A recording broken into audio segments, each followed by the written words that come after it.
So what's your take on central's promise of providing 10 lakh new jobs? Which are the sectors that you would benefit? That would benefit. So I don't know much about the centre's program to provide 10 lakh new jobs, but I do see our business is booming in Naukri. We are seeing massive demand for qualified people, for experienced people. As a consequence, Naukri is growing very fast, and we are seeing this for the last 2 or 3 quarters. So according to us, organized corporate sector is booming. There may be sectors in the economy that are not doing so well, but we don't see them. The sectors we are in touch with, all of them are booming. So you are indicating that the private sector is booming than the government sector, even though there are 10 lakh jobs coming up. No, I don't know much about the government sector because typically we don't work with them, right? But we do know the private sector is booming. So how do you see these mergers of various banks? What impact it will make in the job market? It remains to be seen. I don't imagine there'll be large-scale downsizing. Right? I don't think government will be comfortable with that. So if you're merging 2 public sector banks, I would imagine it will be, as far as employment is concerned, it will be business as usual. Okay. So it may not have huge impact in the public sector jobs.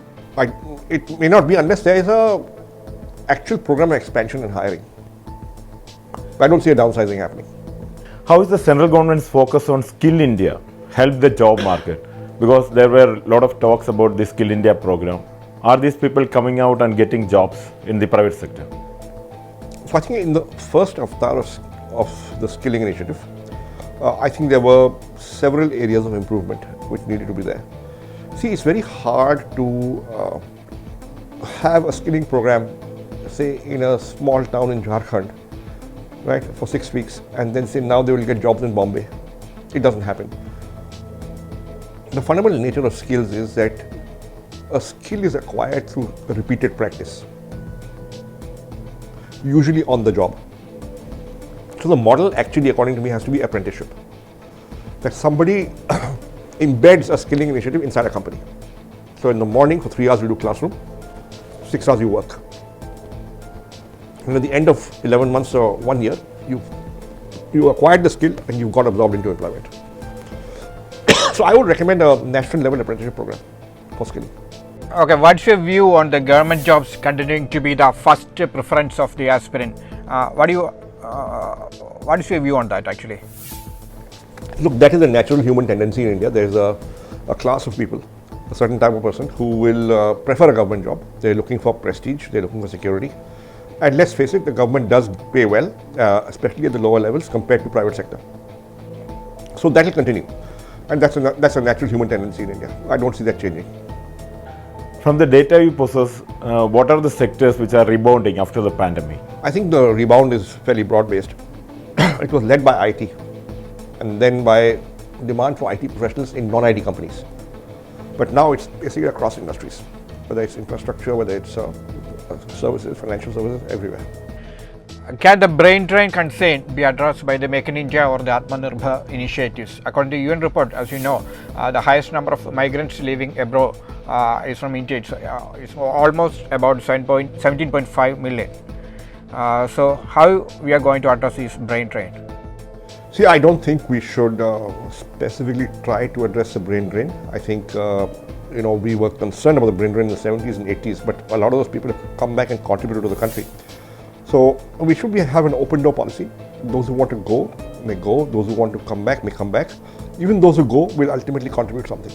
Now, and of course, you have to ensure that there's enough opportunity within India, that those who stay have enough opportunity. Okay, can you say about the positive changes that COVID made in the job market scenario in India? I think one big initiative of the government is Startup India. I think if you look at,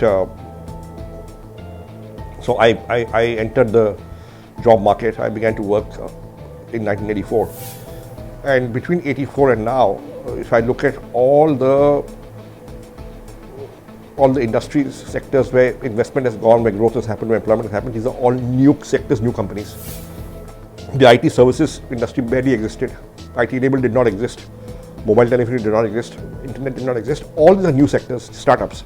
So it's because of Startup India, I believe that many new companies will come up, and they will create more jobs, and they will do so. So actually, Startup India is an investment program. It's an entrepreneurship program, but it will also result in massive employment over the next 10 or 20 years.